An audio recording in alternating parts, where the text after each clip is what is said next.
Bismillahirrahmanirrahim. Assalamu alaikum student.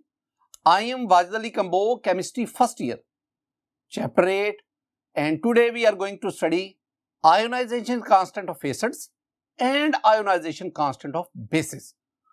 Let's start the ionization constant of acids. My dear student, ionization constant of acids जिसे हम Ka भी कहते हैं, आपने इससे पहले Kw पढ़ा, that is the ionisation constant of water, dissociation constant of water, और उससे पहले आपने Kc को पढ़ा, Kc को हमने इक्विलिब्रियम कांस्टेंट पढ़ा। तो आज हम पढ़ने जा रहे हैं आयोनाइजेशन कांस्टेंट ऑफ एसिड्स, जिसे मैं Ka कहूंगा। पहली बार ये हमें बताता क्या है, Ka हमें क्या बताता है, जरा इसको देखें। Ka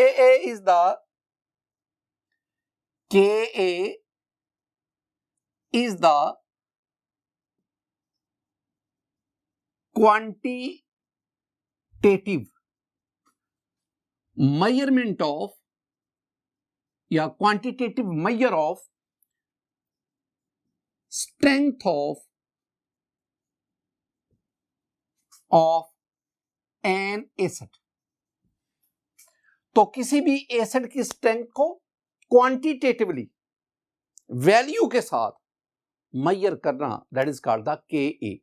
दूसरा पॉइंट जो आपने ज़हन में रखना है वो है, मैं Ka को स्ट्रेंथ ऑफ एसिड से रिलेट करता हूं, तो Ka directly proportional to strength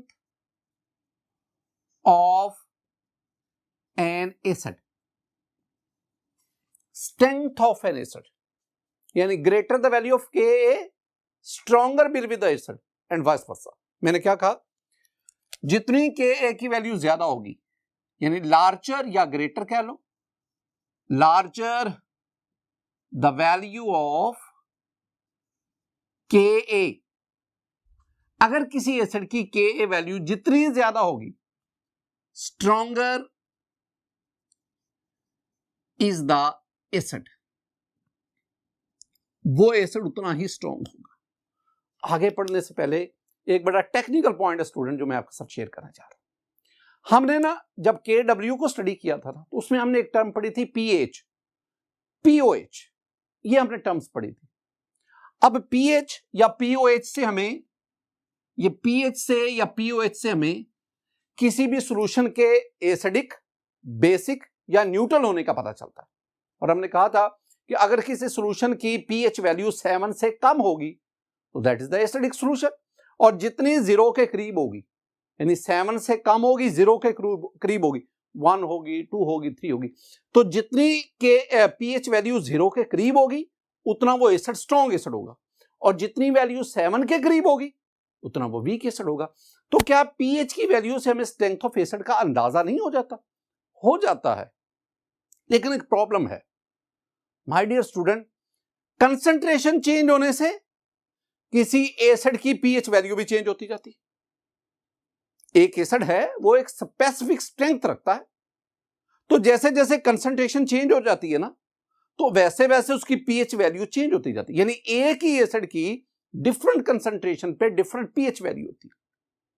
हम ऐसा नहीं चाहते, हम कहते हैं कंसंट्रेशन वेरी करे, लेकिन एसिडिक स्ट्रेंथ का हमें क्वांटिटेटिवली पता हो। तो फिर हम pH पे उतना रिलाय नहीं करते, उसके लिए हम क्या यूज करते हैं, हम Ka को यूज करते हैं। और हमने ये क्या कहा कि जितनी Ka वैल्यू ज्यादा होगी इतना वो एसिड स्ट्रॉन्ग होगा।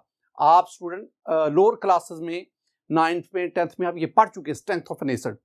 वो एसिड जो जितना ज्यादा आयोनाइज होगा, जितने वो एक्वस सॉल्यूशन में ज्यादा हाइड्रोजन आयन देगा, उतना वो स्ट्रॉन्ग एसिड होगा, और जितनी उसकी एक्सटेंट ऑफ आयोनाइजेशन कम होगी वो वीक एसिड होगा।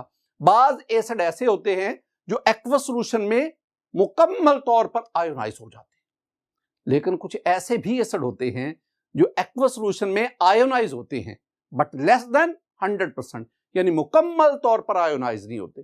दे ionises to a limited extent, वो किसी हद तक आयोनाइज होते हैं। अब इसमें देखें, आगे हम बढ़ते हैं, तो मैं एक चीज डिराइव करना चाहता हूं student, that is derivation of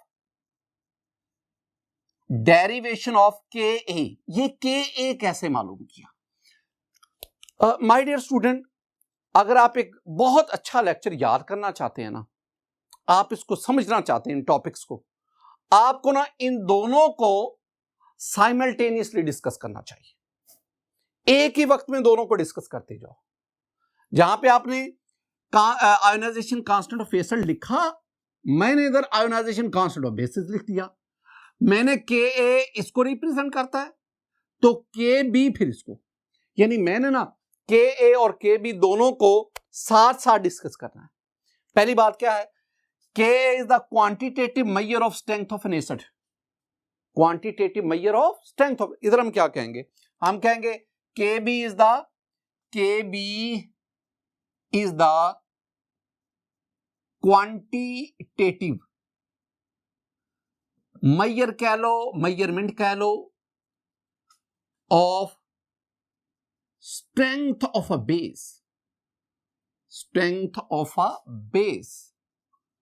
दूसरी बात वही, हम कहेंगे कि K b directly proportional to strength of a base. जितनी किसी बेस की के बी वैल्यू ज्यादा होगी, उतना वो बेस स्ट्रॉन्ग होगा। अब आए, ये के ए हम मालूम कैसे करते हैं?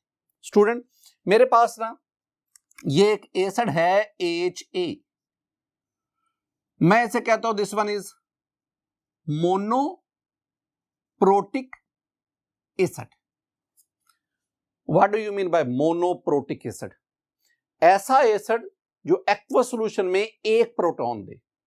अब ये प्रोटॉन क्या है माय डियर स्टूडेंट? ये जो H पॉजिटिव है ना, H पॉजिटिव, हम इसे प्रोटॉन भी कहते हैं, हम इसे हाइड्रोजन आयन भी कहते हैं। अच्छा, इसे हम प्रोटॉन क्यों कहते हैं? इसे हम हाइड्रोजन आयन क्यों कहते हैं?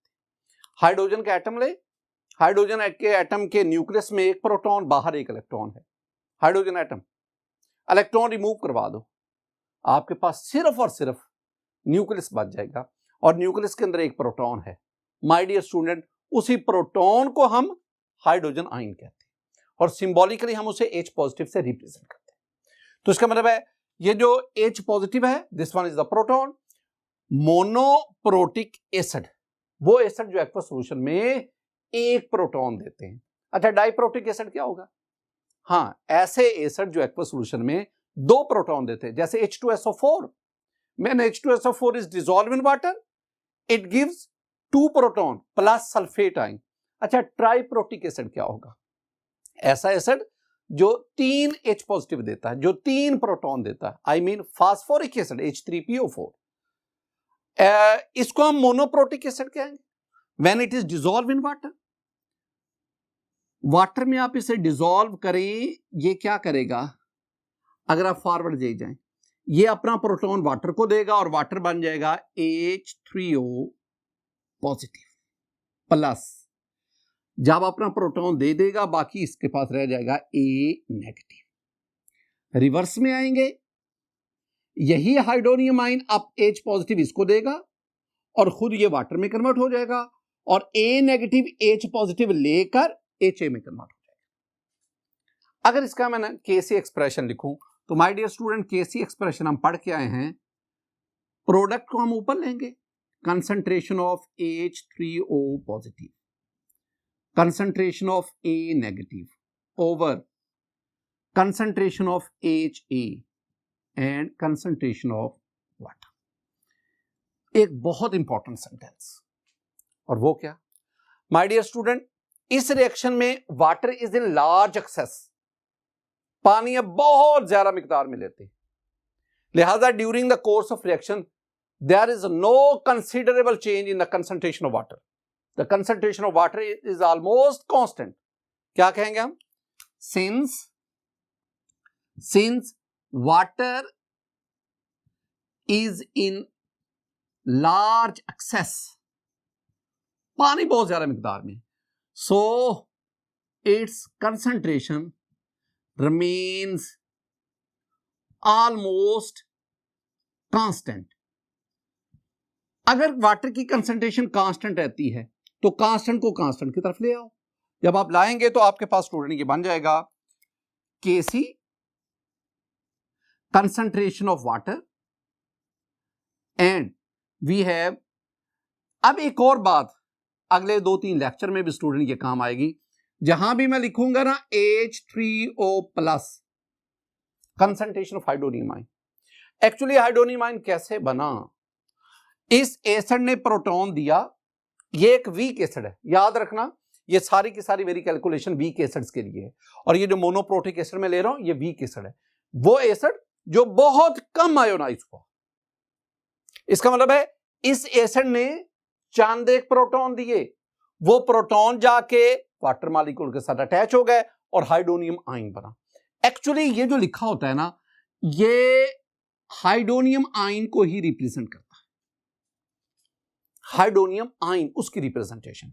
तो जहां भी ये H3O पॉजिटिव लिखा होगा मैं इसकी जगह पे हाइड्रोनियम आयन लिखूंगा।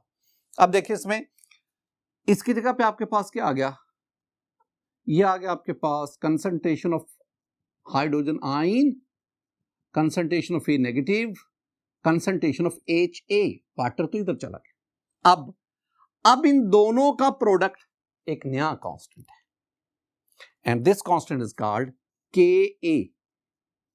तो Ka किसके बराबर आ गया, Ka आ गया concentration of H positive, concentration of A negative over concentration of HA। ये मेरे पास ये वो इक्वेशन है जिसे मैं डिराइव करने निकला, ये वो equation. This one is the derivation of Ka, ये Ka की डेरिवेशन। माय डियर स्टूडेंट, जरा इसमें एक पॉइंट ध्यान में रखना, जब आपने Kw को पढ़ा था ना, तो वहां पे आपने ना वाटर में वाटर को सेल्फ आयोनाइजेशन हुई थी, ऑटो आयोनाइजेशन ऑफ वाटर हुई थी। तो वाटर ने वाटर को आयोनाइज किया, हमारे पास हाइड्रोनियम आयन और हाइड्रोक्साइड आयन बना था Kw में, और फिर हमारे पास नीचे जो एक्सप्रेशन आया था उसमें Kc और कंसंट्रेशन ऑफ वाटर, इन दोनों का प्रोडक्ट मैंने Kw लिखा था। आज मैंने इन दोनों का प्रोडक्ट Ka लिखा। तो डोंट वरी, अगर वाटर की आयोनाइजेशन हो तो फिर दोनों का प्रोडक्ट Kw, लेकिन अगर आप किसी वीक एसिड की आयोनाइजेशन करवा रहे हैं तो फिर इन दोनों का प्रोडक्ट क्या आएगा, Ka आएगा। अब ये जो रिलेशन है ये हमें दो बातें बता रहा है। पहली बात ये हमें बता रहा है स्टूडेंट, ये कह रहा है कि अगर आप Ka की वैल्यू जानना चाहते हो ना, if you want to calculate the value of Ka, ये जो आपने वीक मोनोप्रोटिक एसिड लिया, इस वीक मोनोप्रोटिक एसिड की अगर आप Ka जानना चाहते हैं तो आपको दो चीजें चाहिए। क्या? एक आपको स्टूडेंट चाहिए pH ऑफ द सॉल्यूशन, या आपको चाहिए कंसंट्रेशन ऑफ हाइड्रोजन आयन। दोनों में से जो pH मीटर की मदद से वो सॉल्यूशन, जब आपने एसिड को वाटर में ऐड किया तो जो सॉल्यूशन बना pH मीटर की मदद से आप उसकी pH मालूम कर लें, या आप उसकी हाइड्रोजन आयन कंसंट्रेशन मालूम कर लें। दूसरी चीज जो हमें चाहिए ना, वो है इनिशियल कंसंट्रेशन ऑफ एसिड। ये जो आपने एसिड लिया था इसकी इनिशियल कंसंट्रेशन क्या है। माय डियर स्टूडेंट, अगर आपके पास इन दोनों की वैल्यूज हैं तो वैल्यूज पुट करें इक्वेशन में, you can easily calculate the value of Ka। इसी तरह अगर आप जानना चाहते हैं pH ऑफ द सॉल्यूशन या कंसंट्रेशन ऑफ हाइड्रोजन आयन, या जिसे हम कंसंट्रेशन ऑफ A नेगेटिव, अगर आप इसको जानना चाहते हैं तो फिर आपको क्या चाहिए, फिर हमें चाहिए we should know the Ka of the acid, ये हमें पता होना चाहिए, और साथ ही साथ हमें इनिशियल कंसंट्रेशन ऑफ HA चाहिए। एक और बहुत बहुत इंपॉर्टेंट पॉइंट, अगर मैं इन सारी बातों को कंक्लूड करूं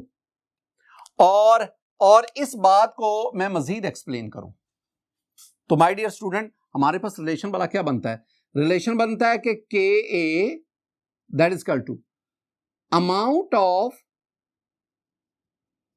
product formed over amount of reactant left बहुत इंपॉर्टेंट, Ka इन दोनों की रेशो है कब? At equilibrium state. प्रोडक्ट क्या है? प्रोडक्ट ये है, ये प्रोडक्ट है। रिएक्टेंट क्या है? ये रिएक्टेंट है। अब अगर अमाउंट ऑफ प्रोडक्ट ज्यादा होगी तो Ka वैल्यू भी ज्यादा होगी। अब प्रोडक्ट की अमाउंट कब ज्यादा होगी? जब ये एसिड ज्यादा आयोनाइज होगा। और एसिड कब आयोनाइज ज्यादा होगा? जब ये स्ट्रॉन्ग एसिड होगा। अब इन सारी कड़ियों को आपस में मिलाओ। अगर ये स्ट्रॉन्ग एसिड होगा, आयोनाइजेशन ज्यादा होगी, अमाउंट ऑफ प्रोडक्ट ज्यादा बनेगी और Ka की वैल्यू भी ज्यादा होगी। तो हम कहेंगे अगर एसिड स्ट्रॉन्ग होगा तो Ka की वैल्यू क्या होगी? ज्यादा होगी। मैं 3 फैक्ट आपके साथ शेयर करता हूं, 3 इंपॉर्टेंट पॉइंट्स आपके साथ शेयर करता हूं। पहली बात, माय डियर स्टूडेंट, अगर Ka वैल्यू 1 से 10 पावर, या आप यूं कह लें कि लेस देन 10 पावर 3 हो, अगर Ka value less than 10 power -3 हो तो this one is the indication of weak acid. आमतौर पर जो हमने एक पैरामीटर सेट किया हुआ है ना, तो हमने कहा है कि अगर किसी एसिड की Ka वैल्यू 10 पावर -3 से कम होगी तो that acid is considered weak acid. इसी तरह अगर किसी एसिड की Ka वैल्यू 1 से 10 पावर -3 के रेंज में होगी, that acid is considered moderately strong acid. और तीसरी बात, अगर किसी एसिड की Ka वैल्यू मोर देन 1 होगी, एक से ज्यादा होगी, तो that acid is considered as strong acid. Strong acid. मेरा अब आपसे एक क्वेश्चन है, मैं कुछ एसिड लिखता हूं, उनकी Ka वैल्यू लिखता हूं, आपने मुझे बताना है कि whether that acid is weak, strong और मॉडरेटली स्ट्रॉन्ग। अब देख, इधर मैं एसिड लिखता हूं और इधर मैं उनकी Ka वैल्यू लिखता हूं। मेरे पास है एसिटिक एसिड, मेरे पास है HCl, मेरे पास है HNO3। अच्छा, जो एसिटिक एसिड है CH3COOH, इसकी K वैल्यू है 1.85 क्रॉस 10 पावर -5। HCl इसकी K value 10 power +7। HNO3 K value 10 power +3।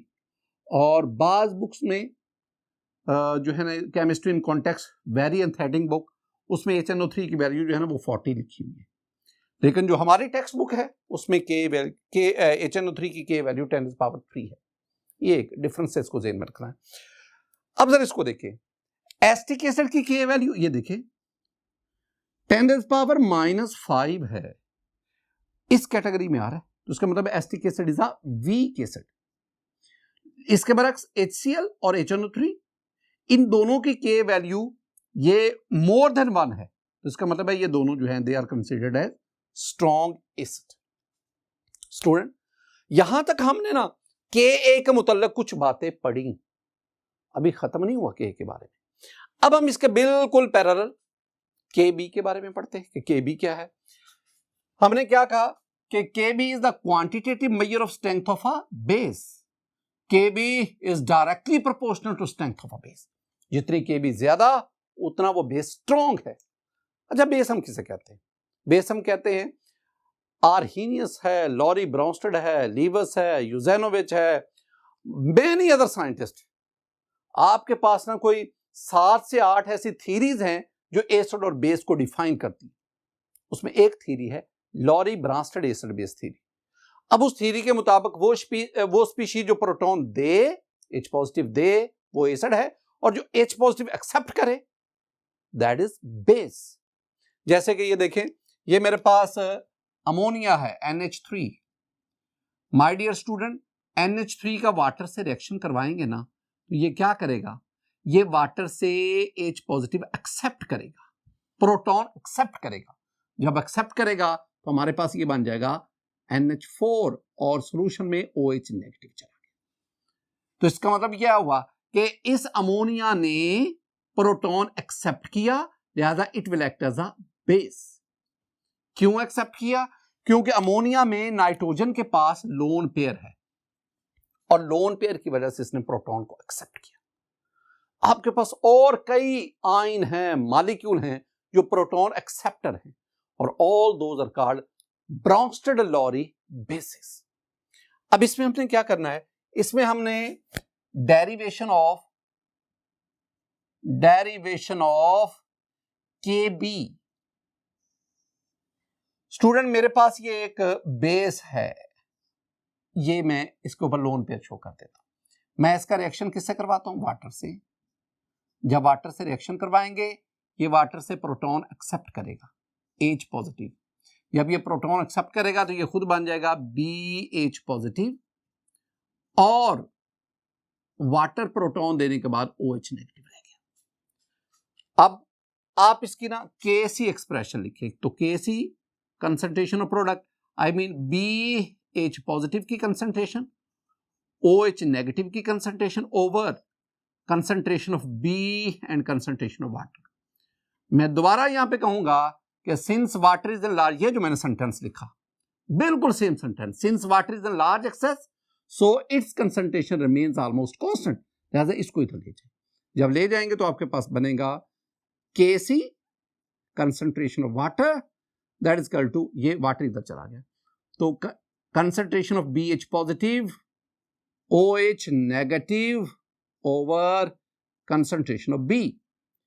अब इन दोनों का प्रोडक्ट, जब आप बेस की आयोनाइजेशन करवा रहे हैं तो इन दोनों का प्रोडक्ट कहलाएगा KB।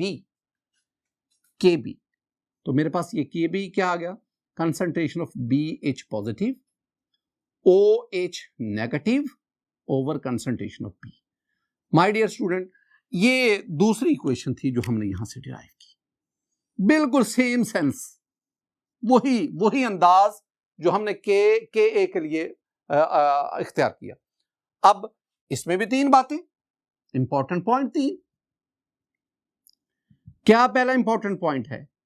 अगर KB वैल्यू ये हो लेस देन 10⁻³ तो हम क्या कहेंगे? दूसरी बात, अगर KB वैल्यू हो 1 से 10⁻³ के दरमियान तो बेस की स्ट्रेंथ के बारे में हम क्या कहेंगे? और अगर KB वैल्यू हो ग्रेटर देन 1 तो फिर हम बेस की स्ट्रेंथ के बारे में क्या कहेंगे? ये तीन बातें मैंने आपको KA की सेंस में समझा चुका हूं। माय डियर स्टूडेंट, आगे बढ़ते हैं। एक और बहुत इंपॉर्टेंट बात, ये जो हमारे पास KA चल रहा है ना, मैं KA को एक और शक्ल में लाता हूं, दैट इज कॉल्ड pKa। जब मैं आपको ना KW का कॉन्सेप्ट दे रहा था ना, तो वहां मैंने आपसे स्टूडेंट एक बहुत अहम बात की थी, मैं उसी बात को दोहरा रहा हूं। मैंने आपसे कहा था कि अगर हमारे पास वैल्यू आ जाए ना इस तरह, मेरे पास वैल्यू आ गई जी, जैसे KA of acetic acid CH3COOH, और ये मैंने लिखी है 1.85 क्रॉस 10⁻⁻5। ये जो वैल्यू आती है ना, इसे हम दो नाम देते हैं। इसे हम कहते हैं this one is scientific notation और this one is called exponential notation. Scientific notation और exponential notation. My dear student, the value in scientific notation is difficult to understand, difficult to compare and difficult to translate. मुश्किल है इसको समझना, comparison मुश्किल है कि इसमें साइंटिफिक नोटेशन में जो वैल्यू है। तो फिर क्या करें भाई, आप इस साइंटिफिक नोटेशन की वैल्यू को कॉमन नोटेशन में लाएं। कैसे लाएं? वेरी सिंपल, आप इसका माइनस लॉग ले लो, नेगेटिव लॉग ले लो। अगर साइंटिफिक नोटेशन इसका नेगेटिव लॉग लिया जाए तो it will come in the common notation. Very simple, जैसे कि मेरे पास है 10⁻⁴, मैं इसका नेगेटिव लॉग लेता हूं तो ये 4 हो जाएगा। मेरे पास है 10⁻⁷, मैं इसका नेगेटिव लॉग लेता हूं तो ये मेरे पास आ जाएगा 7। This one is the 10⁻⁴, this one is the scientific notation, and 4 this one is the common notation. हमारे पास जो Ka और Kb की वैल्यू जो आती है ना, वो साइंटिफिक नोटेशन में आती है, हम उसे कॉमन नोटेशन में लाना चाहते हैं। तो वेरी सिंपल, आप उसका नेगेटिव लॉग ले लें। दूसरी मैंने आपसे बात क्या की थी, मैंने कहा था अगर किसी भी चीज का नेगेटिव लॉग लिया जाए ना, किसी का भी, तो आपने उसके कॉरेस्पॉन्डिंग P लिखना है। यानी अगर आप माइनस लॉग Ka ले रहे हैं ना, Ka scientific notation, common notation में ला रहे हैं तो नेगेटिव लॉग लें, तो उसके आप कॉरेस्पॉन्डिंग में आप माइनस लॉग की जगह पे P और साथ आपके पास K। सिमिलरली अगर आपके पास Kb है, आप इसका माइनस लॉग लें तो आपके पास आ जाएगा Pkb। अब मेरे टॉपिक्स क्या है, अब मेरा टॉपिक है Pka, then we will study Pkb। पहले Pka डेफिनेट, ये मेरे पास इसकी इक्वेशन है, minus log Ka that is equal to Pka। ऊपर लिख लें negative log of ionization constant of an acid, जिसे आप Ka कहते हैं, इज कॉल्ड Pk। ये Pka की डेफिनेशन है, ये उसकी मैथमेटिकल फॉर्म। एक बहुत important sentence student, strength of an acid, ये याद रखना है, strength of an acid is directly proportional to Ka is inversely proportional to Pka। बहुत इंपॉर्टेंट सेंटेंस, ये याद रख देना, जितनी Ka ज्यादा is inversely proportional to Pka। अच्छा, जितनी Ka वैल्यू ज्यादा उतना एसिड स्ट्रॉन्ग, लेकिन इसके बरक्स जितनी Pka वैल्यू ज्यादा होगी किसी एसिड की Pk, उतना जो उसकी स्ट्रेंथ ऑफ एसिड है वो क्या होगी, कम होगी। ये दो चीजें, इन दोनों का रिलेशन भी देख, एक Pka के लिहाज से एक बहुत मुनफरद सी बात, स्टूडेंट जरा गौर से सुनना है, फिर आपने मुझे आंसर करना है, पहले मेरी बात को सुनना है। मेरे पास इधर एसिड है,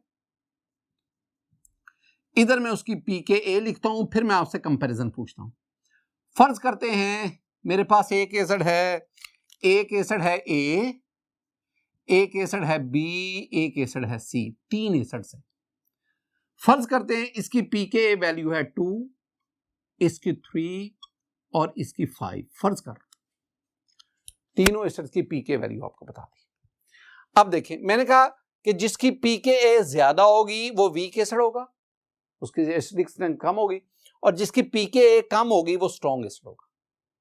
तो अब Pka वैल्यू हमें बता रही है कि A is strongest acid, B is strongest and C that is weaker. तीनों में सबसे स्ट्रॉन्गेस्ट A, उसके बाद B, और C is weakest among these three. एक तो ये बात है। दूसरी बात, अगर मैं आपसे स्टूडेंट कहूं कि बताएं A और B दोनों में से स्ट्रॉन्ग कौन है, तो आप कहेंगे जी A। अब अगला सवाल, A B से कितने गुना स्ट्रॉन्ग है, how much stronger, how much A is stronger than B, it's my question, कितने गुना। चले मैं आपको ना एक बता देता हूं, अगर आप दो एसिड उनकी एसिडिक स्ट्रेंथ को कंपेयर करना चाहते हैं ना, तो आप उन दोनों का Pka डिफरेंस लें, जितना डिफरेंस आए उतनी जीरो लगानी है 1 के साथ। ये मेरा सेंटेंस ज़हन में बैठा।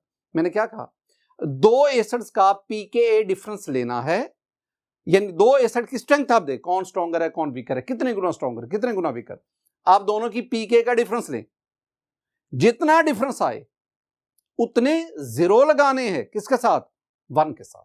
अब देखो मैं कहता हूं बताएं A B से कितना स्ट्रॉन्गर है, तो आप Pka डिफरेंस ले, जब डिफरेंस लेंगे तो 3/2 ये तो 1 आ गया।